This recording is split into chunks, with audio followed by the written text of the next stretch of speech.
Well, I am Beatrice, the IRA Diva, and I'm here today with Minks. And thanks so much for coming out and letting me interview you. So Ann, why don't you tell us a little bit about yourself? Well, I'm currently in real estate sales. I've been for about 16 years. Prior to that, I owned 2 title offices and a title insurance company.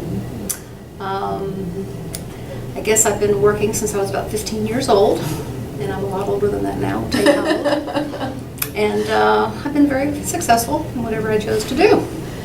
What would you say is one of your greatest assets as a businesswoman? I'm not afraid of telling people what I think. If somebody wants to be told something that they want to hear, but it doesn't ring true for me, then I just stay quiet, because you can't help someone unless you tell them the truth. So people who like to do business with me are people who like to be told the truth and be given good information, be given it timely, and help them make decisions for themselves, and not with my interests first, but with theirs. What would you, if you could go back in time, what would you do differently? Or would you Absolutely change nothing. anything? You don't want to know why? I think Why is the that? why is more important. Why I wouldn't Okay. change anything. Because at this stage of my life, and I've lived quite a bit of it already, I absolutely love who I am. I love what I've done. I love the people in my life. And if I'd done anything different, I wouldn't be here. That's true. Did anybody ever tell you that you couldn't do it, or that you wouldn't make it? No, but I have a real interesting story to maybe explain something to you. From the time I was a little child, I've always kind of just not really thought about barriers, just kind of did stuff, you know, because it was there. And I was very athletic when I was young. And you know what field day is? Do they still have field day where kids run and they win ribbons and 3-legged race and all that? Well, during the field day when I was 9 years old, the teacher knew I was very good. I was probably going to win every blue ribbon, and I intended to. So for the 3-legged race, she tied me up with the weakest, simplest, slowest, most unathletic little girl in the class. I guess it was called my handicap, right? So we're tethered together. The little thing goes off. We start running, and within a very short distance, I'm literally kind of dragging her at this point. So I eventually almost drug her across the finish line. So we only got second instead of first. It was only a red ribbon I got that day. The rest of them were blue ribbons. So it kind of epitomizes my philosophy in life. If I have to, I'll drag them across the line. Tell us about your business philosophy. My business philosophy is really pretty simple. You do what you say you're going to do, and you do it when you say you're going to do it. It's the simplest success route I've ever heard in my life. I've been doing business with people for many years. Prior to being in real estate, I owned title insurance companies, as I mentioned. Very successful in all of them, and that's all I ever really did. I knew what I was doing. I was intelligent, but I actually performed. And people are shocked when you do what you say you're going to do consistently. It's a very undone thing in this world. So if you want to be rich and famous, do what you say you're going to do. More importantly, do it when you say you're going to do it. No excuses. Did you always know that you wanted to be an entrepreneur? Hadn't a clue. I do know when I was a small girl, though, I babysat a lot because people liked me to take care of their kids. I was very responsible, did a very good job. And I never spent any money. I just liked to make the money and put it away. Not that there wasn't things I thought I'd like to have, but I had a bigger picture in mind. So I wasn't a kid who went out and spent every dollar they had on a candy bar. You know, I'd rather save and get $10 and get a pair of skates, you know, because candy bar's gone in a few minutes. So I would just, you know, when it comes to being in business and dealing with people, I think the most important thing that I've really led to the whole business world is I'm very, very much about teaching and creating others who are successful. So there's a lot of people in the city that I hired that hardly could type, and I taught them careers that they went on to raise their family with, and then now their families are in that business. And I guess that's kind of my legacy. As they say, pay it forward. Do you think that kind of like being successful depends on how much you're willing to give back, or do you think you should be more concerned about being a little bit more selfish when it comes to your career? Well, let me talk about self first. Okay. If you don't take care of yourself, you can't help anybody else. And I don't think that's selfish at all. Because if, you know, what's the phrase? If my cup isn't full, I got nothing to share with you. So I do think it's really important to take care of yourself, emotionally, spiritually, financially, all those good things. And then once you're taken care of, then absolutely you need to pass it on. You know, I had an interesting conversation with my son today. This is really funny, the timing of this. You know, you always wonder when you have children, are they hearing anything you're saying at all? Then they get to be over 20 and they start repeating back what you said, and you're going, wow, little minor bird, he did listen. So we were discussing something today, an idea that my son wants to do that's really pretty revolutionary, might be quite a good thing to give back. And he said, well, you know, Mom, I'm just kind of hoping that I can do something that, you know, gives back a little more than I took. And I just like stopped, because I've always said from the time he was little bitty, my whole goal as a parent is to raise a child. By the time he leaves the planet, he gave back more than he took. And then he said that to me this morning, and I went, yes. So you never know who you're talking to or what you're saying, what little paradigm shift they might experience because of something you shared. What some little thing they might do a little bit different. And I think the other thing that's really important, and I don't share this with too many people, but I have a personal philosophy that every single day I'm responsible for how 1 million people are being. And you say, well, how can you be responsible for 1 million people? I interact typically with 30 people a day. And how I'm being with them is going to affect how they're being with the next person. It's human nature.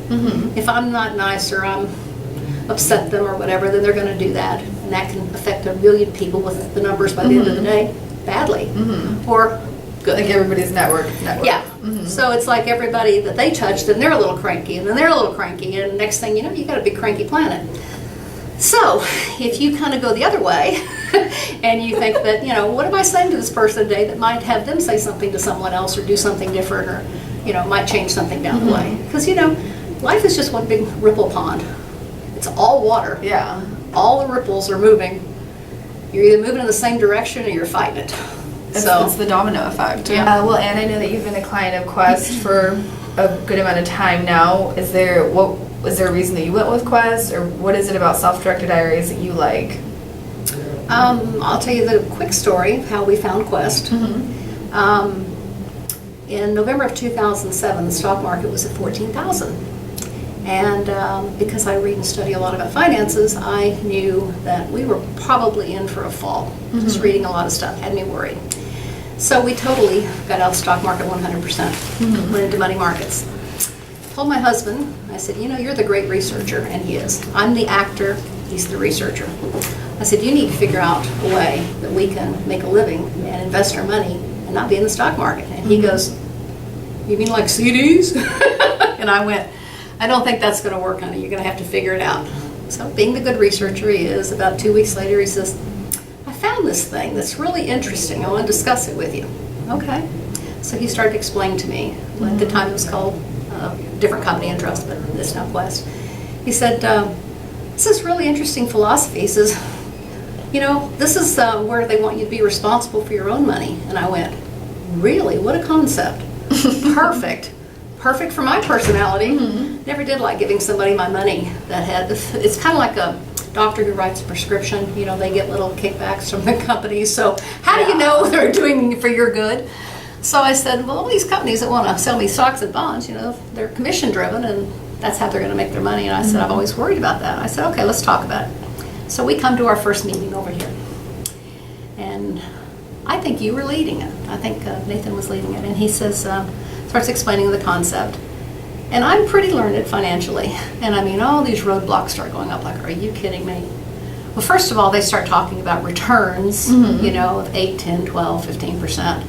Well, we were, not we meaning me, but people in general are educated. And the word educate comes from the Latin word ducte, which means to lead. So to be educated means to lead and believe what we want you to believe. So we were all educated to believe that there's only a couple of ways to invest money. Stocks, bonds, CDs, and real estate, just, you know, they think it's an investment, but, you know, it can be if you're not living in it, if you know what I mean. So as I'm listening to these returns, I'm going, okay, this must be a scam, because that's, you know, I fell into the old trap. Can't be.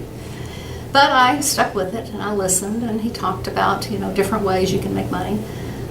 Being in real estate was real helpful for me, though, because I did understand mortgages, and I did understand real estate, and I did understand lending money and things of this nature. But I will tell you that even for someone with my background and my wanting to not have to invest the conventional way, it was a leap. So it is hard for people to get the concept. But once you get it, once you understand that you're the captain of your own ship, that right there is really scary for most people too, because most people would rather lose money and be poor than take responsibility for their lives. Sorry to say, that's the truth. So to be here at Quest with my money means that I decided that I'm going to take responsibility for my own future. And I haven't looked back. We've done very, very well. Even on a few of the things that we did that looked like it might be a disaster initially, ended up making the most money on those deals. So, it's, I would say that I'm just very, very thankful that there's this opportunity. And I cannot believe, as much as I thought I knew and as much as I'd been around and in the title business and in the mortgage, I'd never even heard of a self-directed IRA. So I mentioned it to a lot of people. Most people are in my age group, haven't a clue. I start mentioning it to them in a very easy way. Same thing. Thing goes up. You can't earn that kind of money. I guess they think I'm a criminal. I don't know. Must be a drug mule. I don't know. But it is amazing to me, breaking through that glass, where they can have that little paradigm shift is very difficult. But once you do it, it's very powerful for them. It opens up a whole world. What finally really became apparent to me was that this concept of generational wealth. Generational wealth is something that very, very rich people know a lot about because they have it. Having dealt with people of all socio and economic groups, I can promise you that very wealthy people do not think, nor teach, nor educate their children like the masses do. Not at all. They teach their children about generational wealth. The masses are taught, grow up, get a job, work really, really hard, and if you're really lucky, you might be able to retire someday. Does that sound familiar? Kind of like what you might have been taught? That's Gee, definitely how I was isn't that raised. interesting? Huh. Funny, I almost been there. Psychic, right? But that is how they're taught. Not rich people. Rich people teach their children, work. Are you crazy? That's what the little people do. The little people work hard. We work smart. We have our money work for us. And it's a totally different concept of how they're trained, educated. So what I would hope this interview would do would be to open some eyes and just have people start thinking, what are the stories that I was taught as a child that are keeping me from being successful? What am I doing that everyone else is doing? Because the herd mentality is very strong. To break away from the herd means the lion might eat you. But at least if you break away from the herd, you're not looking at somebody else's hiney, are you? So